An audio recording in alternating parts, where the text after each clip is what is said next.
নিয়ত হলো মনের ইচ্ছার নাম। নিয়ত কিসের নাম ভাই? মনের ইচ্ছা। আপনার মনের ভিতরে যদি এটি থাকে যে আমি এখন ফজরের নামাজ পড়বো, দাঁড়ানোর সময় আপনি হাত বাঁধবেন আল্লাহু আকবার বলে, এখন আপনার মাথায় আছে যে আপনি ফজর নামাজ পড়বেন, তাহলে আপনার নিয়ত আছে, যথেষ্ট। ফজরের কি সুন্নত পড়তেছেন না ফরজ পড়তেছেন আপনি সেটাও জানেন, বাস, তাহলে আপনার নিয়ত আছে। নিয়ত হলো মুখে নাওয়াইতুন বলার কোনো প্রয়োজন, কোরআন হাদিসে কোথাও মুখে এই নিয়ত মনে যেটা আসলে মুখে উচ্চারণ করতে নামাজের জন্য নির্দেশ করা হয়। এগুলো বক্তাদি কায়দা ইত্যাদি পাবেন, কোন হাদিসে পাবেন। বিধায় আপনি নামাজ হোক রোজা হোক কি ইবাদত করছেন আপনি সেটাকে পার্থক্য করতে পারছেন। ধরুন আপনি এখন নামাজে দাঁড়াবেন, কেউ যদি আপনার জিজ্ঞেস করে ভাই থামেন কি নামাজ পড়তেছেন, আপনি যদি সাথে সাথে উত্তর দিতে পারেন ভাই আমি আজকে ফজরের 2 রাকাত সুন্নত পড়তেছি, তাহলে আপনার নিয়ত ঠিক আছে, ওকে, আপনার নিয়ত আছে, নামাজ হয়ে যাবে। ইন্নামাল আমালু বিন্নিয়াতের উপর আপনি আমল করছেন। আবার যদি আপনি ফরজের নিয়ত করেন, কেউ হাত জিজ্ঞেস করলো ভাই আপনি কি পড়তেছেন, আপনি বলেন আমি ফজরের 2 রাকাত ফরজ পড়তেছি, ওকে। জোহরের সময় আপনি হাত দিয়ে নামাজ পড়তেছেন, কি নামাজ পড়তেছেন? হাত তোলার আগে আপনার মাথায় আছে যে আপনি জোহরের 4 রাকাত সুন্নত পড়তেছেন, অথবা ফরজ অথবা ফরজ সুন্নত, যেটাই পড়ছেন ওটা আপনার মাথায় আছে, বাস, তাহলে আপনার নিয়ত আছে। প্রথম হলো আপনি ইবাদতের নিয়তে করছেন, কি ইবাদত করছেন, কোন ওয়াক্তেরটা করছেন, ফরজ করতেছেন না সুন্নত করতেছেন, এটা আপনার মাথায় আছে, বাস, এটার নামে নিয়ত। নিয়ত হলো মনের ইচ্ছা, যে আপনার প্ল্যানটা কি এটা আপনার জানা আছে, যথেষ্ট, নিয়ত। আলাদা মুখে উচ্চারণ করার প্রয়োজন নাই। এরপরে প্রশ্ন হলো, আমি আপনাকে অনেকবার স্বপ্নে সাক্ষাৎ করেছি এবং শুধু আপনার সাথে হাত মিলাতে চাই। ভাই আমরা মনে করি আলেমুল আমাদের সাথে হাত মিলালেই বোধহয় আমাদের সব মাফ হয়ে যাবে। অনেকে ছুঁইতে পারলে অনেক কিছু মনে করে। ভাই আমার ওলামাদের সাথে সান্নিধ্যে যাওয়া, তাদের কথা শোনা, তাদের মজলিসে বসা, এটা ভালো, এবং সাক্ষাৎ করতে পারলেও ভালো, কিন্তু এটার জন্য এত মরিয়া হওয়ার কিছু নেই। তারপরে আলহামদুলিল্লাহ সাক্ষাতের বহু সুযোগ আছে। বিশেষ করে আমরা আমাদের কথা বলি, আমাদের মসজিদে জুমা পড়লে জুমার পরে সাক্ষাতের সুযোগ থাকে। এছাড়া আমরা আসুন্নাহ ফাউন্ডেশন মসজিদ কমপ্লেক্স করতেছি, আল্লাহ যদি বাঁচায় রাখেন সেখানে আমরা নিয়মিত বসবো এবং মানুষের সাথে সাক্ষাতের সুযোগ তৈরি হবে। এখন নানামুখী এক একবার এক এক জায়গায় থাকার কারণে সেভাবে আসলে সময় বের করা সম্ভব হয় না। আল্লাহ তাআলা তৌফিক দান করুন আপনাকে এবং আমাকে। 1 বছর হয়নি আমি নামাজ শুরু করেছি। যে কোনো ইবাদত বা ভালো কাজ করার সময় আমার মনে হয় যে আমি লোক দেখানোর জন্য ভালো কাজটি করছি। এই ধরনের মন মানসিকতা থেকে বাঁচার উপায় কি? দেখুন, আমরা যদি নামাজ পড়তে গেলে মনে হয় রে আমি মনে আল্লাহর জন্য নামাজ পড়ছি না, এটা শয়তানে ওয়াসওয়াসা। এটারে বলে কি? শয়তানি। শয়তান এগুলো মানুষের মনের ভিতরে ওয়াসওয়াসা দেয়, এগুলোকে পাত্তা দেওয়া যাবে না। আপনি ইবাদত করে যাবেন, একসময় এগুলো থাকবে না। শয়তানের ওয়াসওয়াসা, কুমন্ত্রণা, পাত্তা না দেওয়াই হলো এর প্রধান ঔষধ। আপনি পাত্তা দিবেন না, দেখবেন আপনার একসময় এগুলো ঠিক হয়ে গেছে এবং আপনি আল্লাহর জন্য করছেন, এটাই যথেষ্ট। শয়তানের ওয়াসওয়াসা থেকে পাত্তা দিবেন না। আমাদের মসজিদের ইমাম অশুদ্ধ তেলাওয়াত করে, যদি ইমামের পিছনে সহিহ তেলাওয়াতকারী কেউ থাকে তাহলে তাদের নামাজ হবে কিনা? আমরা বললেও ইমামকে পরিবর্তন করতে পারছি না। এখন আমাদের করণীয় কি? ইমামের যদি বড় ভুল হয়, যেটাকে লাহানে জলি বলে, যেই ভুলের কারণে অর্থ পরিবর্তন হয়ে যায়, বিকৃত হয়ে যায়, তাহলে এই রকম ইমামের ইমামতি করা জায়েজ নাই। বিশেষ করে তার পিছনে যদি এমন কেউ থাকে যার তেলাওয়াত শুদ্ধ হয়, তাহলে নামাজ হবে না। কারণ যোগ্য লোক থাকতে, শুদ্ধ তেলাওয়াতকারী থাকতে অশুদ্ধ ব্যক্তির পিছনে নামাজ হবে। মসজিদ কর্তৃপক্ষের কর্তব্য এরকম ইমামকে পরিবর্তন করা। যদি তারা না করে, তারা আল্লাহর কাছে গুনাহগার হবে। মুসল্লিদের উচিত এরকম ইমামকে পরিবর্তনের জন্য উদ্যোগ গ্রহণ করা। যদি করতে না পারেন, সামর্থ্য না থাকে, তাহলে নিজেরা অন্য মসজিদে গিয়ে নামাজ পড়বেন, নিজেরা জামাত করবেন। কিন্তু ওই অশুদ্ধ তেলাওয়াতকারীর পিছনে শুদ্ধ তেলাওয়াতকারী থাকলে কারোর নামাজ হবে না। আমি ছোটবেলা নিজের পিতা মাতার দ্বারা অনেক নির্যাতিত হয়েছি। বড় হয়েও আমি সেসব ভুলতে পারি না, মনে মনে গালিগালাজ করি। এখনো আমার পিতা নামাজ পড়ে না, অশ্লীল কথাবার্তা বলে, যা আমার অত্যন্ত মানসিক, আমার জন্য পীড়াদায়ক। আমি কি করতে পারি? এই যে প্রশ্ন, অনেক লোক আছে আমাদের সমাজে অমানুষ বাবা মার নির্যাতনের মুখোমুখি হয়েছেন। অনেক, যে বাবা মা খুব নির্যাতন করছে, যদিও এর উল্টাটাই বেশিরভাগ হয়। কিছু কিছু ক্ষেত্রে এরকম হয়। আমরা তাদেরকে বলবো যারা বাবা মা দ্বারা নির্যাতিত হয়েছেন, প্রথম কথা হলো আপনার বাবা মা আপনার প্রতি অবিচার করার কারণে, জুলুম করার কারণে তারা আল্লাহর কাঠগড়ার আসামি হবে। অনেক বাবা মা মনে করে কি যে আমি তো বাবা মা হয়ে গেছি, বিধায় সন্তানদের প্রতি যা খুশি তা করতে পারবো, আমার তো বোধহয় কোনো বিচার হবে না। মনে রাখবেন, সন্তান যদি বাবা মার হক নষ্ট করে তাদের যেমন বিচার হবে, ঠিক একইভাবে বাবা মা যদি সন্তানের হক নষ্ট করে তাদেরও বিচার হবে কি হবে না? আপনি সন্তানকে ভরণ পোষণ দেন নাই, জুলুম করেছেন, গালিগালাজ করেছেন, অত্যাচার অবিচার করেছেন, বৈষম্য করেছেন, একজনকে দিয়েছেন অন্যকে দেন নাই, আপনারও বিচার হবে। অতএব কোনো বাবা মা যদি অন্যায় করে থাকে, সন্তানদেরকে আমরা বলবো আপনার বাবা মার অন্যায়ের কারণে আল্লাহ বিচার করবেন। আপনি গালমন্দ করে নিজের আমল নষ্ট করবেন না। তবে বাবা মার প্রতি সদাচরণ করার আপনার পক্ষ থেকে চেষ্টা করবেন যে আমার দায়িত্বটা আমি আদায় করব। তিনি ত্রুটি করেছেন, তিনি আল্লাহর কাছে দায়ী থাকবেন। এটা কঠিন, কিন্তু আপনাকে সেই কাজটা করার চেষ্টা করতে হবে।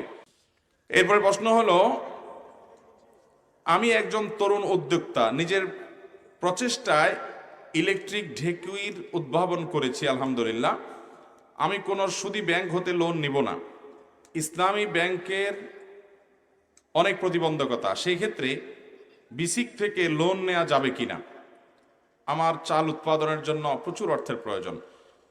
মাশাআল্লাহ, চমৎকার একটি প্রশ্ন। এটা কোন মাহফিল আমি জানি না। যে ভাই এই প্রশ্ন করেছেন তিনি সন্দেহাতীতভাবে অনেক সম্ভাবনাময় একজন উদ্যোক্তা এবং উদীয়মান একজন মানুষ। আমরা আপনাকে বলবো ভাই, সুদভিত্তিক লোনের উপর আপনার কোনো কাজ প্রতিষ্ঠা করবেন না। আপনি এটাকে ডিনাই করবেন। সেটা বিসিক থেকে যদি সুদ ছাড়া লোন নিতে পারেন তাহলে অবশ্যই নেন, আর যদি সুদযুক্ত লোন নিতে হয় সেটাকে আপনি ডিনাই করেন। আমি এই মাহফিলের মাধ্যমে বলতে চাই, এই উদ্যোক্তা যদি আমাদের আসন্না ফাউন্ডেশনে যোগাযোগ করেন তাহলে আমরা তাকে সুদমুক্ত লোন কোত্থেকে নেওয়া যায় সে ব্যাপারে আমরা সহযোগিতা করব। আমাদের লোন দেওয়ার ইখতিয়ার নাই, আইনগতভাবে অনেকে আমাদের কাছে লোন চায়, আমরা লোন দেওয়ার মতো কোনো প্রজেক্ট আমাদের নাই। তবে আমরা তাকে কিভাবে উপকার করা যায় বা কিভাবে কারোর সাথে কানেক্টেড করানো যায় সে ব্যাপারে আমরা সহযোগিতা করতে পারি। আল্লাহ তাআলা এই ধরনের উদ্যোক্তা ভাইদেরকে তাদের এই কাজগুলোকে আরো অনেক দূর এগিয়ে নিয়ে যাওয়ার তৌফিক দান করুন।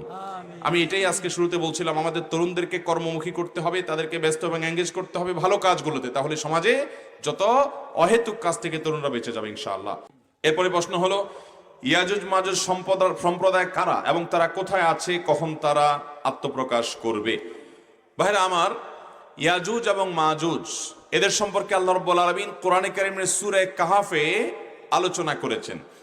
ইয়াজুজ এবং মাজুজ এ দুটি সম্প্রদায় মানুষেরই একটা বিশেষ দুটি সম্প্রদায়। আদম আলাইহিস সালামের সন্তান আমরা যারা মানুষ হিসাবে পৃথিবীতে আছি, আমাদের পাশাপাশি অবিকল মানুষের মতোই মানুষেরই আরো দুটি বিশেষ ধরন আছে, যাদেরকে বলা হয়, একটাকে বলা হয় ইয়াজুজ আর একটা বলা হয় মাজুজ। এটা আদম আলাইহিস সালামের বংশেরই তিনটা ধারা বলতে পারেন। একটা হলো এই সাধারণ মানুষ, আর একটা হলো ইয়াজুজ এবং মাজুজ। তারাও মানুষেরই দুটি ধরন। এই ইয়াজুজ মাজুজ তাদের সংখ্যা সাধারণ মানুষের তুলনায় অনেক বেশি, এবং এই মানুষগুলো ইয়াজুজ মাজুজ তারা সাধারণ মানুষের উপরে জুলুম নিপীড়ন, তাদের অনেক শক্তি সামর্থ্য আছে, তারা যা খুশি তা করার মতো ওইরকম দৈহিক শক্তি আল্লাহ তাদেরকে দিয়ে রেখেছেন। তারা জুলুম নিপীড়ন করত। যুলকারনাইন নামক একজন শাসক ছিলেন হাজার হাজার বছর আগে। কোরআন সেই শাসকের ইতিহাস বর্ণনা করেছে। যুলকারনাইন শাসককে লোকজন মানুষেরা বলেছে যে ইয়াজুজ মাজুজ সম্প্রদায়রা আমাদের উপরে জুলুম অবিচার করে এবং ফিতনা ফাসাদ করে জমিনে, তাদেরকে কোনোভাবে নিয়ন্ত্রণ করা যায় না, সব তারা গ্রাস করে ফেলে সম্পদ। তাদের এই অবিচার থেকে, ফাসাদ থেকে আমাদের বাঁচাবার জন্য কোনো উদ্যোগ গ্রহণ করেন। তখন তাদেরকে কোনো একটা এলাকায়, সম্ভবত কোনো একটা পাহাড়ি এলাকায় তারা থাকতো, দিনের বেলা এসে জুলুম করত। তারা যখন তাদের এলাকায় প্রবেশ করেছে, মানুষের সমাজে যেন আসতে না পারে, সাধারণ মানুষের সমাজে, তখন বিশাল বড় প্রাচীর নির্মাণ করেছেন, সম্ভবত পিতল দিয়ে, এই যুলকারনাইন বাদশা, এবং তার অপর প্রান্তে তারা আটকে গেছে, আর আসতে পারে না। কিয়ামতের আগে তারা সেই প্রাচীর ডিঙ্গিয়ে তারা আসবে। প্রতিদিনই তারা প্রাচীর ডিঙ্গানোর চেষ্টা করে, কিন্তু আল্লাহ তাআলার বিশেষ আল্লাহ নির্দেশের কারণে তারা সেটি অতিক্রম করতে পারে না। ইমাম মাহদি দুনিয়াতে তার আত্মপ্রকাশ হওয়ার পর, দাজ্জালের আগমনের পর এবং ঈসা আলাইহিস সালামের দুনিয়াতে নাজিল হওয়ার পর 4 নম্বরের কিয়ামতের বড় আলামত, একেবারে কিয়ামতের খুব কাছাকাছি সময় ইয়াজুজ মাজুজের আবির্ভাব হবে। তারা আবারও দুনিয়াতে তাদের সেই স্বরূপে আবর্তিত হবে। যখন তারা এরকম অবস্থা করবে, আল্লাহ রাব্বুল আলামিনের কাছে সাধারণ মানুষ দোয়া করবে। আল্লাহ নবী ঈসা আলাইহিস সালাম যিনি তখন আসবেন, তিনি দোয়া করবেন। তখন সবার সম্মিলিত দোয়ার কারণে আল্লাহ রাব্বুল আলামিন বিশেষ ধরনের পোকা ইত্যাদি দিয়ে তাদেরকে রোগ বালাই দিয়ে তাদেরকে ধ্বংস করবেন। সমূলে তারা শেষ হবে কিয়ামতের আগে। এই ইয়াজুজ মাজুজ তারা আল্লাহর সৃষ্টি, তারা আছে। কোথায় আছে, পৃথিবীর কোন প্রান্তে আছে আমরা জানি না। কেউ হয়তো বলবেন যে আজকে পৃথিবীতে স্যাটেলাইটের মাধ্যমে গোটা পৃথিবীর চতুর্পাশে মাটির নিচে কোথায় কি আছে সব বের করা গেছে, তাহলে ইয়াজুজ মাজুজ সম্পর্কে তারা কোনো কিছু বের করতে পারে না, এটা সত্য হয় কিভাবে? মনে রাখবেন, পৃথিবীতে বিজ্ঞানের বহু আবিষ্কার কোরআন নাজিলের শত শত হাজার হাজার বছর পর কোরআনের অনেক কথাকে প্রমাণ করেছে। আল্লাহ তাআলা কোরআনে বলেছেন, মানুষ, ঘোড়া, গাধা, এই সমস্ত পশু, এগুলোর উপরে বাহন এগুলোকে ব্যবহার করে এগুলো দিয়ে চলাফেরা করে। এবং এই আয়াতের শেষে আল্লাহ তাআলা বলেছেন এরকম আরো অনেক বাহন হবে, বা এমন আরো অনেক বাহন যেগুলোর কথা তোমরা জানো না। আজ আমরা বাস, ট্রেন, গাড়ি, আমরা বিভিন্ন ইঞ্জিন চালিত নৌকা, আমরা দেখতে পাচ্ছি বিমান, বিভিন্ন রকমের রকেট ইত্যাদি। অথচ আল্লাহ তাআলা সেই আয়াতের মধ্যে ইন্ডিকেট করে রেখেছেন যে যে সমস্ত বাহন তোমরা আজকে ব্যবহার করছো, ঘোড়া গাধা ইত্যাদি, উটের পিঠে বহন করছো, তোমরা সফর করছো, এক সময় এগুলো ছাড়া আরো অনেক কিছু আসবে, সেই ইঙ্গিত আল্লাহ তাআলা আয়াতে দিয়ে রেখেছেন। এরকম বহু বিষয় কোরআনে বলেছে যেগুলো বাস্তবায়ন শত শত হাজার হাজার বছর পরে হয়েছে, মানুষ বুঝতে পারে নাই।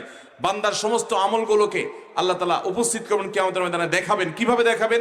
1400 বছর আগের মানুষ যখন ছবি, ভিডিও, ক্যামেরা ইত্যাদির আবিষ্কার হয় নাই, ছবি ভিডিও ধারণ করার এই প্রযুক্তি যখন ছিল না, তখন পৃথিবীর মানুষ বুঝতে পারতো না। কিন্তু তারা ঈমান এনেছে যে আল্লাহ বলেছেন সেটা সত্য নয়, মহাসত্য। আমাদের বুঝে আসুক বা না আসুক, আজকে আমাদের বুঝে আসছে ইয়াজুজ মাজুজের বিষয়।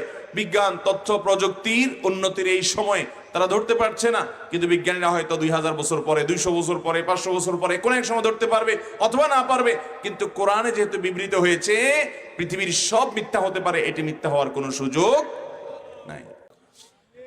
আমার মৌসুমী ধান পেয়েছি 40 মণ, যার মধ্যে থেকে খেতে লাগবে 15 মণের মতো প্রায়। আমার অতিরিক্ত